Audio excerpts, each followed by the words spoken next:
All right, man, peace. So in the aftermath of the Houston Rockets' failed attempt to bum rush the LA Clippers locker room, many factoids have been revealed in regards to what the possible impetus was behind their attempt to attack Blake Griffin and the son of the LA Clippers coach Doc Rivers, that being Austin Rivers. And the mainstream sports media seems to be on the verge of revealing what I stated in my previous video, which is that Austin Rivers made some very inflammatory comments about Chris Paul's wife during the game, alleging that he slept with her, which would make sense because what else would cause that level of a tumult in an opposing team where they would want to bum rush your locker room like that? Anyway, Stephen A. Smith is going to reveal some more minutia in regards to this issue, and of course, I'm going to chime in. Monday, we had drama in and after the Rockets-Clippers game, and now, according to our Adrian Wojnarowski, Trevor Ariza has been further isolated as the person most responsible for the Rockets post-game charge into the Clippers locker room. But Stephen A., you got your sources as well, my friend. What are you hearing? Max, in the aftermath of yesterday's show, Max Molly, in the aftermath of yesterday's show on First Take, before I did my radio show on ESPN Radio, I got a call from a couple of sources. One of them was within the Clippers organization. I was informed that this is what happened. Right, but anyone can talk about what happened. If you're really going to address this story, Stephen A., then tell us why it happened, because that's what's really important. Trevor Ariza was looking to go into the Clippers locker room. There's a back entrance there where the players' lounge is, where they eat. But beyond that is an entrance where you can get from one locker room to another without ever coming out front. Let me say this quickly. Many people are trying to blame Chris Paul for the attempt to bum rush the Clippers locker room, as if he's the one who masterminded it and said, hey guys, look, let me tell you about this tunnel. He didn't need to tell Trevor Ariza about the tunnel because remember, Trevor Ariza was on the LA Lakers in the late 2000s. He was on that 2009 championship team. So he was fully aware of that tunnel, and many of the players around the league, from what I understand, are aware of the tunnel leading from the opposing team's locker room to the home team's locker room in Staples Center. Supposedly, even though one would surmise maybe some visiting players knew about it, obviously because CP3 is on Houston and he was on the Clippers last year, he clearly knew about it. Trevor Ariza came up in there. CP3 was right behind him. And then ultimately James Harden came behind him. Trevor Ariza was trying to get at Austin Rivers. Clearly. And the reason why CP3 was behind Trevor Ariza was because he was willing to let Trevor do his dirty work. He obviously was angry enough at what Austin Rivers said that he wanted to see Austin Rivers get his ass whooped. But he wasn't angry enough to do it himself. Not to say that CP3 is a coward, quote unquote, or doesn't want to handle his business, quote unquote, but I think that CP3 has enough wherewithal to understand that as leader of the NBA Players Association, it would not look good if he were involved in any behind-the-scenes fisticuffs with another NBA player. CP3 is already known as someone who is cantankerous and cannot control his anger and his emotions. And I believe that he was willing to stand there as a bystander and allow Trevor Ariza to get involved in a physical confrontation so that he could say he was there and, I tried to stop it, but I wasn't able to get in between them. Who knows? It just does not make any sense. Either you're going to lead the charge or you're going to stop them from charging. You're supposed to be the captain of the team. You're not supposed to be standing behind Trevor Ariza. Yelling at Blake Griffin. DeAndre Jordan's locker is closest to the training room because they got to come through the training room in order to get to the locker room. DeAndre Jordan provided the blockade and said, y'all ain't getting in here. No way, that's not happening. All right, and then after that, Patrick Beverly came up behind him to support, DeAndre and let them know that's not happening here. And so outside in the front entrance where normally the media and everybody else comes through, Clint Capella was one of the players knocking on the door. And according to the Clippers, 6 members of the Houston Rockets were on the outside trying to come in through there. Well, who the hell counted them? Was somebody standing behind the person that opened the door and said, "Oh, I see 1, 2, 3, 4, 5, 6 niggas. Let me close the door." Come on, man. They shut the door and locked them out, preventing them from coming in, but Trevor Ariza tried to get in the back. According to the Clippers, I have not spoken to CP3. I have not spoken to James Harden or Trevor Ariza. So you got all these guys' phone numbers and you haven't called any of them, but you're on TV talking shit. Come on, man. But according to the Clippers sources, they said CP3 was behind Trevor Ariza. And even though CP3 did nothing himself to instigate matters, he did nothing to stop Trevor Ariza. Of course, because he wanted Trevor to lay out Austin Rivers. He wanted him to do his dirty work. Once again, this is why, as I stated in the previous video, the Houston Rockets are most likely going to come up short in their playoff run because they don't have much mental fortitude.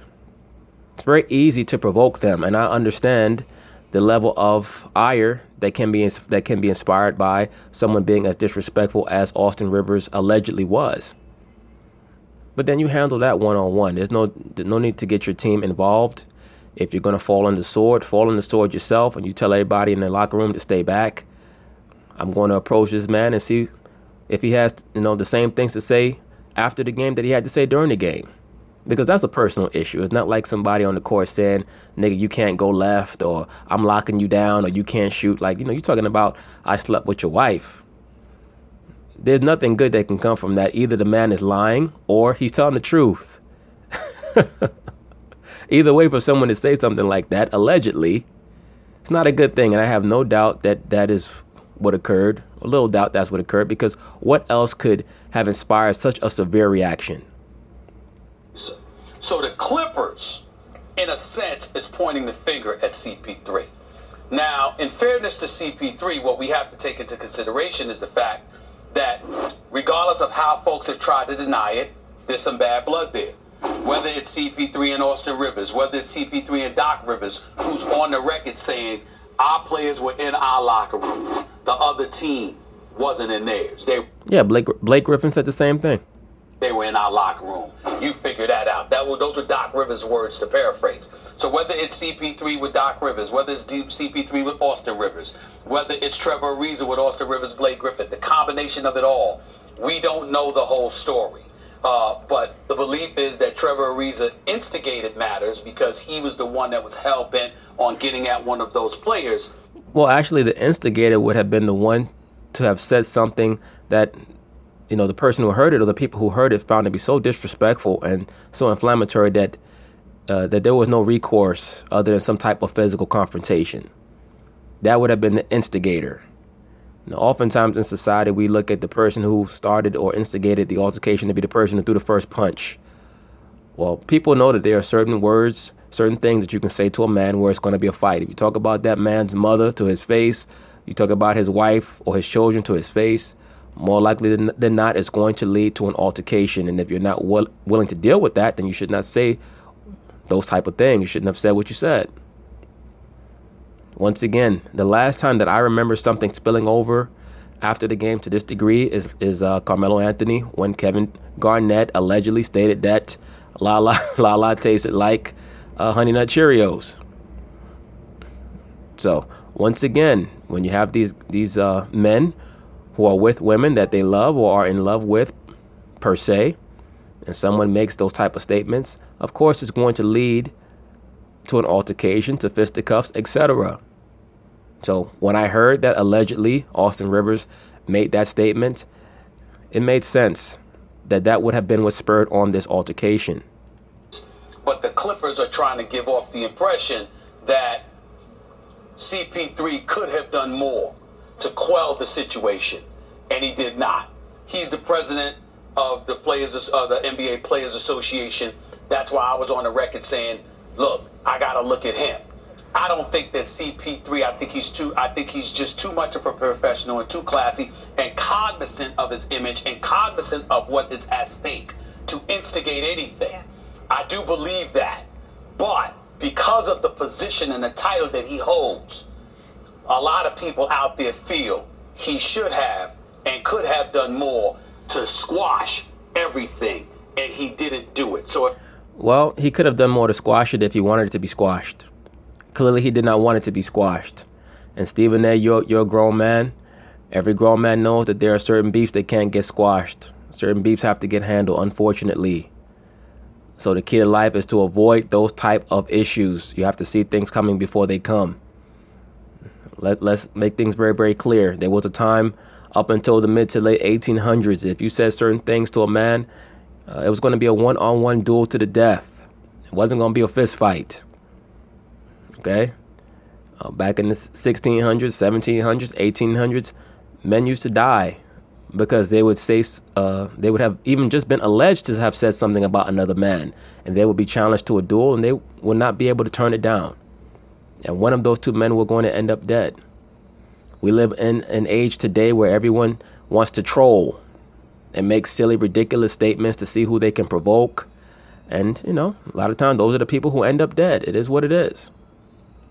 So if there is some culpability on his part, it only stems from the fact that he could have done more, not just as a player, a future Hall of Famer, an all-star, etc., but as a leader because of his presidency with the organization. That's what they're saying about CP3 right now. I haven't spoken to him, and until I speak to him, I'm not going to sit up there and try to interpret what his side of all of this is. Clearly running high. Well, if you haven't done your due diligence to speak with him and find out exactly what the source of this issue is, then brother, you probably should have put this topic by or put it on the back burner until you got the full information. Maybe you tried to contact him and he's not responding because he does not want to divulge what occurred. Maybe he does not want you to report it. Well, look, Stephen A. is going to come back later on and he's going to say, it's not really any of our business what happened. When he says something like that, that's when you know he knows something. And when he uses that terminology, it's not really any of our business. It normally involves a woman. That's why when he used that statement or that phrase in reference to Kyrie and LeBron, my spidey senses started tingling, and I said, I wonder if there was a woman involved between Kyrie and LeBron. But anyway. All right, so now let's hear what Tracy McGrady has to say in regards to the Chris Paul issue with the LA Clippers and what he seems to imply by some of his statements. But we're going to start with the story that is just the biggest story and reads like a Hollywood screenplay. In a story that Woj is breaking, the NBA just announced Trevor Ariza, Gerald Green of the Rockets have been suspended 2 games for aggressively entering the Clippers locker room on Monday. Blake, CP3, James Harden, no discipline. What else can you tell us about that decision?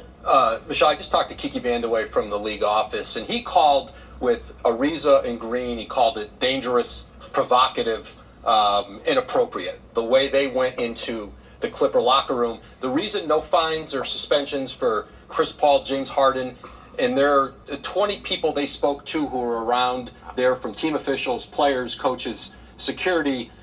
They deemed that those guys were peacemakers, that they tried to keep Ariza and Green out of the locker room, that they, in the words Vandeweghe used with me, tried to diffuse the situation. Okay, your reaction to this, the punishment. I agree with the strong punishment. We've heard about cases in the NBA about this all of the time. Guys saying, meet me in the back, or I'll see you in the locker room. But 99.9% of the time, nothing happens. Right. And so the league, who's done a really good job, led by Adam Silver, of squashing issues as soon as they happen, unlike the NFL, who would have allowed this to continue to permeate and become a discussion all week. I like the suspension. It sends a strong message. Let me say this. Austin Rivers has a lot of mouth, man. When he finally does get back on the court, there are going to be many teams around the league that are going to be looking to take their pound of flesh out of him. Now, he has made great strides in improving his on-court game, but he has a lot of mouth. And he's going to run his mouth to the wrong team. They're going to bring in the wrong guy off the end of the bench, and they're going to lay him out. And I think this will stop guys from trying to do this sort of thing. I think the suspension, the 2-game suspension is warranted. Obviously, you can't try to enter anybody's, the opposing team's locker room and start any, fights. And CP3 and Harden have to show better leadership than that. If they're going to lead and they're supposedly trying to be peacemakers, then the peacemaking should have started in the locker room. It should not have gotten all the way down the tunnel into the other team's locker room. So I'm not buying that CP3 was a full peacemaker. I think that he was only a peacemaker in name only. He probably was, standing right behind Ariza saying, I really don't think you should do this. I don't know if it's right for you to just beat up on Austin like this. Okay, their locker room's right there. Right. But I want to come at it from this angle. Things happen on the basketball court within the lines with a lot of trash talking. I'll see you in the locker room, that nature. But for those guys to go and try to go in the locker room, something disrespectful had to be said on that basketball court. Because we talk trash all the time. But to have it lead, So something personal, something real. personal went on the basketball court that was said to have Trev go to that locker room. Yes, to have Trev go to the locker room to protect Chris Paul's honor. Chris Paul might have been saying, look, man, I feel you. I want to head there myself, but, we'll get them when we get them in Houston. We're not going to do nothing silly right now, as he's walking with him to the other locker room. But you see, both Tracy McGrady and Michelle Beadle chimed in saying that something must have occurred. Why are they both saying it? Because they both heard something. They're not just saying it just to say it. They're saying it because they both heard something. I'll tell you what's personal. A lot of the guys around the league, they don't like Austin Rivers. Anyway, and from my take of it, you see him jabbing off over there on the sideline. Trevor, some of these guys took offense to it and wanted to approach him and see, what was that you said? And so, I don't agree with the guys going into the locker room. There's other ways to solve it. But, the NBA has to do what they have to do and hand down their suspensions. But this No is my mention thing. of This is Austin my Rivers, thing. though. You got CP, Harden, Trevor, and Gerald. 4 guys going to a 15-man locker room. It's not good odds. Nothing's going to What are y'all doing? Well, according to Stephen A. Smith, they have 4 guys on the back and then 6 guys bringing up the front. So, like I said in the previous video, they were trying to run the Braveheart Army maneuver. We'll meet you in the middle. I wish somebody had came in our locker room in 2008 with Perkins, Lonzo, Rondo.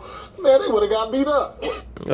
Back in the day, Paul, you was another nigga that ran your mouth. You ran your mouth to the wrong dudes at the club, and they turned you into a pincushion. One other element that the league looked into, Vandeweghe said, was the contact between Blake Griffin and Mike D'Antoni. D'Antoni complained about it after the game. They said that because Blake was in bounds, that Mike D'Antoni was in, and he was right on the line, and they thought, and the word that Vandeweghe used would be the contact was minimal, so there was going to be no penalty on that. You see, right? Blake Griffin does a lot of passive aggressive maneuvers on the court also. He does a lot of elbow throwing and pushing and then acting like he's sorry. You see right here, he motioned to have D'Antoni moved out the way, and then he purposefully extended his left elbow to hit him. Little silly shit like that. The Clippers are trying to become chippy. They're trying to change their team. They're trying to change what they're known for as a team around the NBA. They've been known for years as a soft team, and I see that they're trying to change their reputation. And we'll see how far that takes them. You see right there. The Austin Rivers thing you mentioned. So there's nothing will happen. I mean, at the end of the day, what was he doing? He was just chirping on the sideline, right? You can't. That's No punishment. That's what he does. Right. And for those that think just because you're Austin Rivers, who are you to talk? The only thing you need to be able to talk trash is a mouth and an opinion. You don't have to be a Hall of Famer or an All-Star to be able to talk trash. Now, what's unique about Austin Rivers' situation, his father's the coach. So therefore, if you're disrespecting me and or my son, then it becomes personal to T-Mac's point. And Trevor Ariza wasn't about barking. He was like, what did you say? No. Right. All right, cool. I'll see you after the game. And he actually followed up on it. He was about as that life, huh? And as you guys know, Trevor Ariza is a pretty mild-mannered guy. Yeah. Allegedly. People are always are ready to advance another person's alleged personality traits. You don't really know him. You don't know any of these people unless you're living with them. So just because you put a microphone in front of their mouth for 15 minutes, you don't know that person's personality. You don't know how they carry themselves. That could all be a facade. You have many mild-mannered people who end up being serial killers. Just like you have many extroverted people who are just putting on an act because they're insecure about who they really are. Point being is this: don't judge a book by its cover. Yes. And for him to have got is I'm telling frustrating you, to see What that did he with say? something was said personally that got up under Trevor's skin for him to do that. I need you. Very clear that Tracy McGrady knows what occurred. I told y'all. Did you get that, Woj? But also, you got 2 teams of players. Get that, Woj. I just find out what he said. It That's don't gotta have be to be juicy. something else said. Michelle Beater, you already know what was said. You know what was said. It could have just been who it was. You know what I'm saying? Like, he just has think a about it. Have you had feelings. that person, like, if he say one thing to me, then it's Right. no more. It's just that person. But also, Now, Paul Pierce either does not know what was said or he's trying to cover for Austin Rivers and Doc Rivers. Remember, he's known Austin Rivers since he was a little kid because Austin Rivers used to come around the Boston Celtics back 10, 11 years ago when they were going for a championship. So, who knows why Paul is saying what he's saying, but when he first made his statement about who knows if it was something that was said, maybe it's more just who it came from, Tracy McGrady looked at him incredulously and just smirked. Tracy knows something. Also, too, Paul, and you know this because you were a part of this, you have so many people on both sides that have been teammates. Right. So now it becomes personal if you're able to say things that are personal Right. because you Right. played with me and you know know a little certain bit of things. history. Absolutely. It's part of the point that I've made in these last 2 videos about this topic in regards to how many of these players have been interchanged between these 2 teams. It leads to a very explosive dynamic. That's why one of the best things that can happen for the NBA is if these 2 teams play each other in the first round of the playoffs. Okay, so that's the beef between the former Clippers. We go. But anyway, we'll see what occurs down the line. I'm sure that much more will be revealed. Peace.